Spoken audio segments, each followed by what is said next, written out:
Yan nga po mga Mima, may bago nga po tayong susubukan na diaper. At ito nga po, dumating na siya at pasok pa siya sa ating mga budget mga Mi. Yes, at take note mga Mi, ang ganda ng kanyang pagkabalot at syempre, ang ganda ng kanyang design ng kanyang pagkabalot sa labas at yung parcel. Perfect na perfect. At take note mga Mima, 50 pieces na nga po yan at size triple XL ang aking in-order. At tingnan nyo mga Mi, talagang hindi kayo bibiguin nito dahil sa 100% cotton, grabe. Hindi ako nagkamali sa diaper na aking napili para sa aking baby.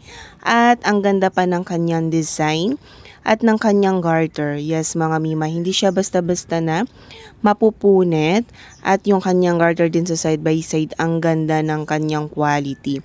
Kaya ano pang hinihintay nyo mga Mima? Deserve ito ng ating mga tuna kids. At yan nga po mga Mima, ang lambot ng kanyang diaper niya. At yan nga po din yung sa side, yung sa kabila, yan nga po mga Mima. At ito po ang sa kanyang loob. O di ba mga Mima, deserve ito ng ating mga tuna kids. Kaya ano pang hinihintay nyo? O dyan na sa yellow basket, tara na!